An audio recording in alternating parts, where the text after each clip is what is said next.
pejangan juga dari Pak Gubernur untuk di politik.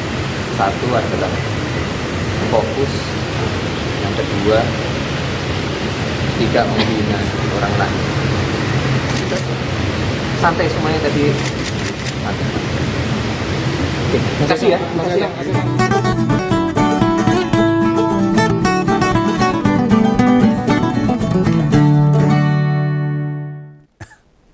Tanpa ada hujan, tanpa ada angin, tidak ada gluduk, tanpa kabar apapun.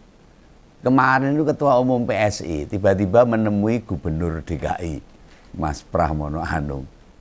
Ya kalau berdasarkan pengakuan Kaisang, dia datang buat ngucapin selamat ulang tahun. Kemudian kedua, ada nasihat yang diberikan ex-menteri sekretaris negara, pas presidennya Pak Jokowi itu. Lah membaca dari yang terjadi, kayaknya bukan itu yang sebenarnya dibicarakan. Lah obrolan Mas Pran sama Ketua Umum PS itu menyangkut kepentingan 2029. Wah ini bahaya ini. Loh analisisku itu kehadiran Kaisang ya murni diminta. Atau lebih tepatnya buat diutus Pak Jokowi. Ini analisa. Bisa salah, bisa tidak. Itu. Dalam rangka apa Pak Jokowi ngutus Kaisang? Nah ini yang mesti ditandai sih ini. Soalnya terbuka banyak kemungkinan. Ada banyak kebutuhan yang bisa diobrolkan. Intinya akeh penjagaan, penjajakan, dan sebagainya. Buat Pak Jokowi balik di percaturan politik nasional. Lo mau bagaimanapun, citra Jokowi lagi nggak bagus. Ini beledek. Ya soalnya gini, turunnya kredibilitas Pak Jokowi termasuk anaknya yang jadi wapres atau Gibran itu pasti bikin jantungan deg-degan sampai saya melihat wajahnya Pak Jokowi yang sekarang kepu-kepu. Kalau bahasa Jawa itu kepu-kepu itu kayak bengkak itu wajahnya itu. Ada apa ini? Pikirannya sangat abot gitu sebagai wong sepuh itu. Ya, itu mesti jantungan apa-apa. Ya semoga sehat lah. Nah memang kontestasi masih lama untuk pemilu pilpres yang akan datang. Hanya saja Pak Jokowi tahu situasi sekarang sama 2019 itu beda jauh. Dengan tak punya jabatan resmi, Jokowi nggak akan mudah mengorkestrasi kekuatan di negara ini. Bukui para partai politik, ormas, pengusaha dan lain-lainnya. Relawan yang coba digerakkan ya mentok, nggak bisa ngumpul ke citra Pak Jokowi. Nah sekarang relawan-relawannya cuma itu aja yang keluar. Oh itu aja kesro, selenco kabah itu.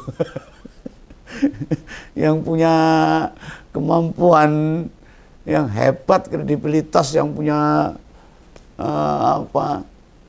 kecanggihan berpikir nggak ada sekarang.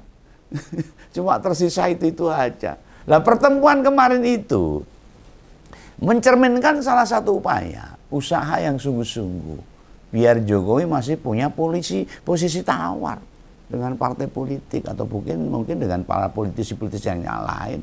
Masalahnya secara pemberitaan yang dominan malah kasus-kasus korupsi sekarang ini ya. Bahkan ijazah palsu yang sekarang geger nggak selesai itu. Dan semua itu terjadi di era pemerintahan kemarin itu. Kan ya secara tidak langsung mendowngrade citra Jokowi. Kabar di media mainstream harus ditutupi dengan manuver politik yang menarik. Biar publik teralihkan perhatiannya sehingga citra Pak Jokowi bisa naik kembali. Tapi yo angel. Karena masyarakat sudah kadung. Kadung sudah terlambat. Nah bila Kejaksaan Agung tetap nguber para koruptor di berbagai proyek pemerintah, ya mau tidak mau, suka tidak suka, efeknya ke positioning Pak Jokowi sendiri. Lalu sekarang saja terlihat Presiden Prabowo nggak mau ngajak ketemu Pak Jokowi lagi. Kelihatannya ya kalau saya lihat di berbagai pemberitaan, gak hanya diajak ketemu, diundang ke acara kenegaraan ya wis ora. Lah terus disebut namanya waktu pidato, ya enggak. Ini salah satu clue yang membuat Begawan nyimpul menganalisa perjumpaan Kaisang dan Mas Pram buat membuka peluang baru. Boh, ini marek ngopo meneh. Mbok sudah toh Pak Jokowi lereh itulah. Lereh dan memberikan keterangan sejelas-jelasnya lalu menep itu lebih enak, lebih nyaman. Lo mau bagaimanapun situasi begini bikin situasi yang tidak menguntungkan. Efek turunannya di pemilu 2009, keluarga Solo bisa habis, rungkat, bubrah. Lo nek runyam nasibnya Gibran piye? Ya akhirnya kalah wae. Gampangane ngono. Sehingga mesti sekarang baru tahun 2025 ya lihat kondisinya. Coba saja simak aja. Ya lihat apa yang diomongkan Kaisang itu. Sesaat setelah ngobrol dengan Mas Pram. Apa sih yang dia bicarakan waktu ketemu dengan Gubernur DKI itu? Dan Mas Pram tidak mau menemani sama sekali, tidak mau. Sewaktu Kaisang bicara dengan media, dia langsung masuk kembali ke kantor. Loh nek bener yang diomongkan itu nggak ada urusannya sama Jokowi, tak jamin Gubernur Betawi ini bakal ngelungani. Tahu ngelungani itu. Nggak bakal minggir itu loh, pasti akan menemani Kaisang. Nah, tapi ya menurut saya ya jadi lucu aja. Masa iya sekelas Mas Pram mau meling berpesan agar Kaisang fokus ngurusi partai. Kemudian juga ada nasihat buat tidak menghina orang lain. Nggak mungkin lah. Orang secerdas dan sepenting Mas Pram ditemui selevel ketua umum partai. Meskipun partai gurem belum masuk Senayan. Ngebahas saya kayak gituan. Pengetahuan Mas Pram pada keluarga Jokowi genah ngelotrok. Bareng sebagai partner 10 tahun mosok gak ngerti. Jopo jerone keluarganya Pak Jokowi. Sikap dan watake pasti dipahami oleh Mas Pram ini. Ini analisa sekali lagi analisa Begawan, pendapat Begawan. Nah ini Pak Jokowi sekarang lagi rapenak tenan nih. Posisinya lagi kejepit. Saya banyak terjepit loh. Upaya Kaisang buat mendekati alias speak bicara kecil-kecil sama Mas Pram itu kayak kita main biliar itu. Sekali ngarah pada satu bola tar itu ada efek pantulan pada bola lain. Gak hanya satu bola mungkin bisa dituju. Gampangannya tujuannya memang menciptakan efek karambol. Nek iso. Lah Kompolnas tahu semua itu. Rekam jejak dan kredibilitas juga akses Mas Pram itu kan kemana-mana. Ke Ketua Umum PDIP kena dengan Mbak Megawati jalur tol. Ya. Ke Pak Prabowo ya tanpa hambatan. Lalu sama Jokowi sendiri kan 10 tahun jadi menseknetnya. Orang kepercayaan Jokowi. Nah, seketika politik ini yang memang dilihat sangat menguntungkan. Sehingga Kaisang pengen sekali ngobrol sama Mas Pram. Lah memang digunakan ini, harapannya bisa ngebantu Pak Jokowi. Apa semudah itu? Di PDIP, Mas Pram bukan hanya jadi salah satu mantan wakil ketua DPR loh, tetapi pernah jadi sekretaris jenderal PDIP. Kedekatan sama Mbak Mega nggak perlu diragukan lagi. Kompolnas jangan nutup mata, meski dipecat dari PDIP, Pak Jokowi kepentingannya tetap gede. Bulat. Kepada Partai Banteng Moncong Putih. Dia tahulah komitmen serta dedikasi Mas Pram di pekerjaan politik. Selalu total. Gak ada karakter pengkhianat di hati alumnus ITB itu. Dan sekarang jadi gubernur DKI. Berpasangan dengan Bang Dul Rano Karno. Dengan punya prestasi 3 kemenangan pada pemilu terakhir. PDIP itu marahi Jokowi tetap memperhitungkan. Orang wani aneh-aneh. Dikira kalau mengabaikan PDIP. Ya penting barapnya wapres, maka semua bisa berjalan lancar. Atau bila ada kendala, paling hal teknis, ya tetap ada komunikasi. Yang mesti dia bangun.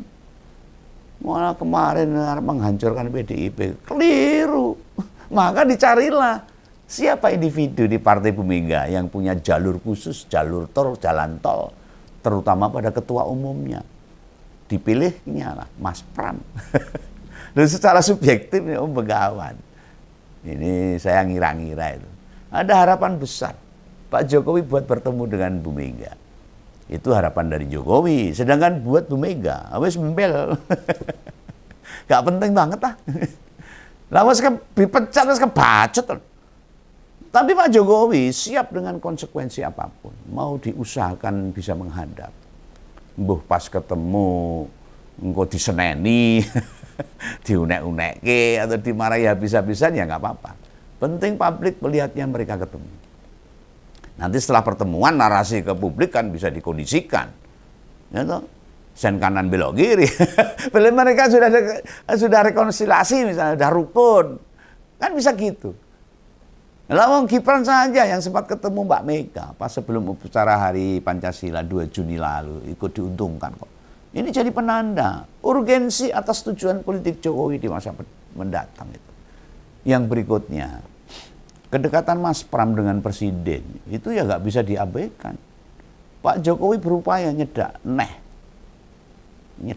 ke pemerintahan supaya bisa berjalan lagi beriringan dengan Pak Prabowo. Andai situasi politik pasca Pilpres itu normal misalnya, gak ada jegal-menjegal, gak ada khianat mengkhianati, gak ada cawe-cawe, Mas Pram tetap di posisinya Bung Prasetyo Hadi sekarang sebagai sekretaris negara.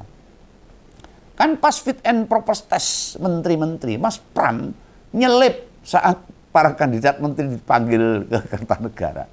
Gandeng waktu itu kondisinya belum cair. Ya posisi Menseknek agak bisa dipegang.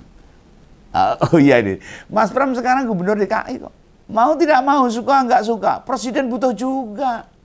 Dengan status ibu kota belum berencana pindah ke IKN, yang sekarang mangkrak apa ora saya nggak tahu. Otomatis hubungan pemerintah pusat dan DKI harus diperkuat, harus berjalan normal dan nyaman. Kemarin saja pas ada acara, Mas Pram dicari tuh sama Pak Prabowo. Mana nih gubernur DKI kok nggak ada pakai kacamata? Oh harus diselidiki nih, kenapa nggak datang? Di sini ada hadir gubernur DKI, hadir tidak? Nggak hadir. Waduh ini. Coba diselidiki kenapa tidak hadir. Pakai kacamata biar saya. Iya tuh. Mas Pram dicari itu sama Pak Prabowo. Harapan atau pintu masuk buat mendekati PDIP dan balik ke Prabowo, ke Pak Prabowo hanya melalui Mas Pram. Itu dari upaya yang dilakukan sama Jokowi. Ini analisa pembangunan lagi loh. Makanya kemudian Pak Jokowi ngutus Kaisang. Lah kalau lewat Gibran yang disuruh bapaknya kan terhalang, sulit lah. Ketok cetok welo-welo. Lah mau bagaimanapun keluasan komunikasi itu jauh bisa dijalankan Kaisang dibandingkan Gibran. Selain itu PSI tak lama lagi mau kongres. Kan ada dalih buat nutupi kepentingan atau komunikasi yang mau dibangun sama Jokowi. Dalam aspek lain, gimmick politik yang dijalankan dari Solo, Sumber. Maksudnya yang langsung dalam kendali Pak Jokowi itu loh. Itu malah balik dewe ya, merugikan dirinya no, akhirnya nanti. Lah isu mau ngebentuk partai Super TBK. Jokowi pilih PSI daripada P3. Melaporkan Roy Suryo dan kawan-kawan di Polda Metro Jaya kan semuanya mentok. Gak iso neh diobahke iki wonengen. Cara relawan maupun influencer melakukan kontra narasi itu ya gak berjalan dengan baik, malah kesro, selenco, malah buruk citranya. Karena mereka tidak bisa berbuat apa-apa, para relawan. Salah-salah ngomongnya. Karena disinya nggak punya materi yang cukup. Rakyat kemudian malah antipati. Nggak respect sama manuver-manuver para pendukung Jokowi. Khususnya para relawan-relawan, ketua-ketua relawan. Yang di sini, yang satu banyak kasus, yang satu premanisme. Mengatakan lebih hebat, lebih bengis dari iblis dan sebagainya. Ini masih ditambah lagi. Banyak sengkarut masalah hukum yang terjadi. Ya, judi online di Komendiki, perizinan tambang di Raja Ampat, dugaan korupsi di Kemendikdasmen, kasus hukum di Kemenaker, dan lain sebagainya. Makanya mengutus Kaisang untuk menemui Gubernur DKI kayaknya jadi upaya terakhir ini. Agar kepentingan di 2029 masih tetap ada peluang bagi Jokowi. Lah Jokowi pasti menghitung juga. Selain sudah ditinggal sama Pak Prabowo, gak digubris lagi. Dia juga ngerti tuh.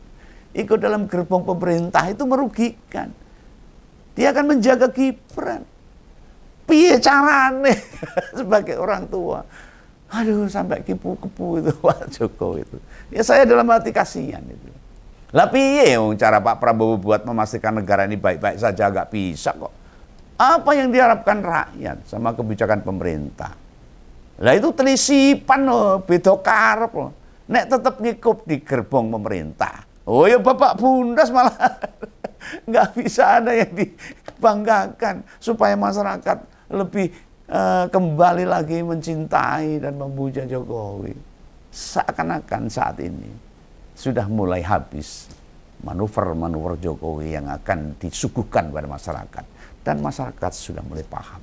Semuanya hanya gimmick belaka. Ini pendapat tonggawannya, jangan salah paham. Sampai jumpa, salam ngompol, jangan lupa subscribe. Dadah.